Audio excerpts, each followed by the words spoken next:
What is up, everybody? Today's video is one that I've been excited for a long time. I'm going to talk about my 2 favorite baits to use during spawning season, and hopefully these baits help you guys catch the big females on those beds. So now, let's get right into it. So I'm going to start out with my second favorite bait to use. This bait is going to be a little crawfish. Now, this one specifically is made with like pork fat and all this stuff. I forget what brand it was. My grandpa found it a couple years ago. But all you do for this bait is put a little worm hook on, just like this. This is a super old one that I found just to do this demonstration with. What you do is just take it, put it in like you're rigging a worm, I guess. But I go all the way through. I don't make it weedless. I just put it right through, and there you go. And all you do is just cast it out there and let it sink to the bottom if you don't have a weight on it, and wait for them to catch it. This little clip is from this past summer using this bait to catch a spawner.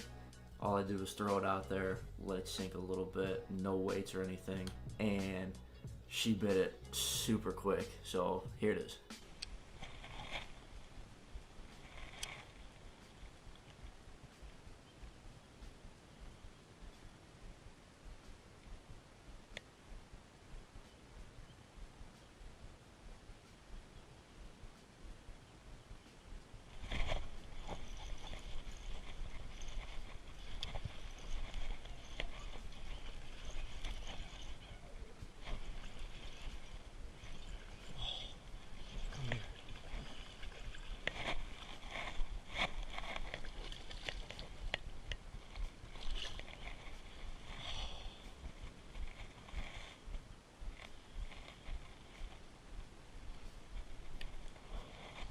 Look at that. So with that particular fish, I was already messing with her for a little bit. I had just put on that to try and get her to bite it, and that was the first cast on that one. And as you can see, all I did was cast it out there, let it sit a little bit, twitch it up once, let it sink to the bottom again, and she took it. Now this next bait is kind of the same thing. I went over it a little bit in my jig video because I like to use it as trailers. This one is a Berkley Havoc craw. This particular color is green pumpkin, and it's 4-inch. So I like to use a little bigger hook on these. These ones I'll use with a Texas rig.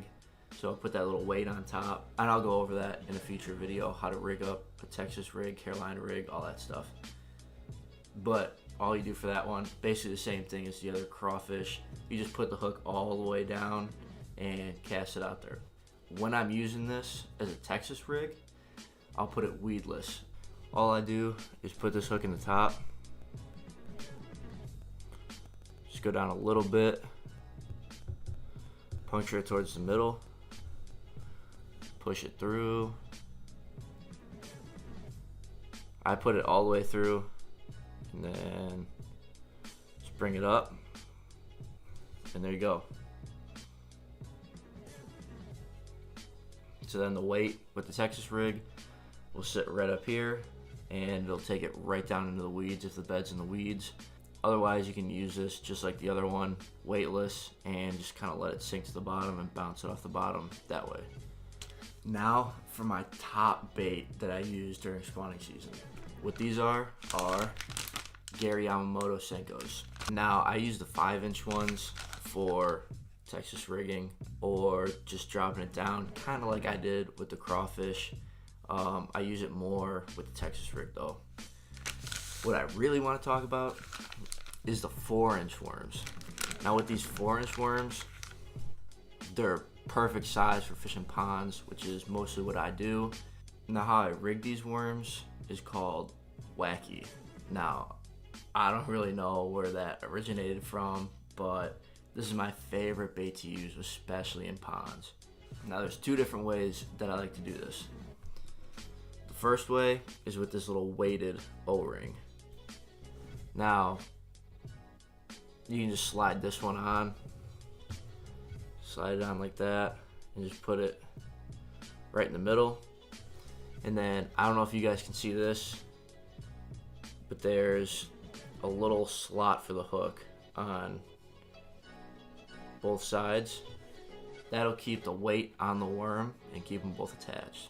I usually never use the weight for it because that makes it sink way too fast. But on a windy day is when I put that on so I can get it out there. What I normally use is this little plastic ring right here. This is money when I'm using wacky worms. Now, I don't know if I can get this on.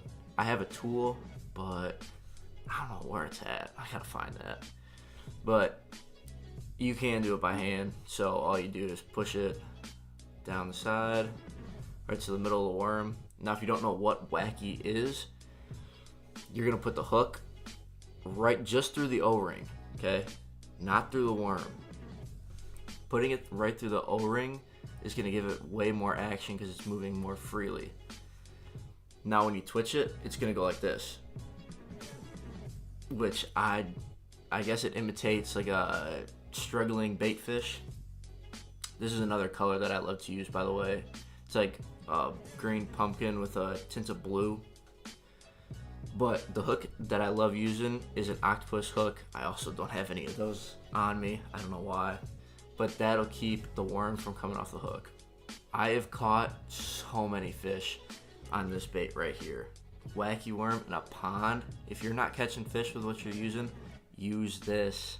Spawning season, you drop this into a bed and you will catch so many fish. I don't know what it is about this thing. I saw it on TV a bunch of years ago and I've been using it ever since. Guys, thank you for tuning into this video. This was one that I was very excited about because it's my favorite time of year for fishing and I wanted to help you guys catch more. Again, this is not like a guaranteed more catching fish thing. Just try it out. That's all I want you to do. Just try it out. Let me know how it goes. I don't know if you guys noticed, but we hit 50 subscribers yesterday and I am super pumped about it. So I will be doing my first giveaway at 100 subscribers. Now this giveaway is gonna be my favorite Gary Yamamoto Senkos with some O-rings. I also throw in a pack of hooks that I use, so hopefully you guys can catch more fish once springtime comes. Now, once this channel hits 100 subscribers, I'm gonna put the link in the description to sign up for the giveaway. I'll also be posting it on Instagram at Kyle D Fishes and maybe Twitter. I'm not really using it right now, but we'll see how that goes. But guys, thank you again for watching the video. Please like and subscribe. Let me know down in the comments what your favorite baits are to use for spawning bass. And I'll catch you guys in the next one. See you guys later.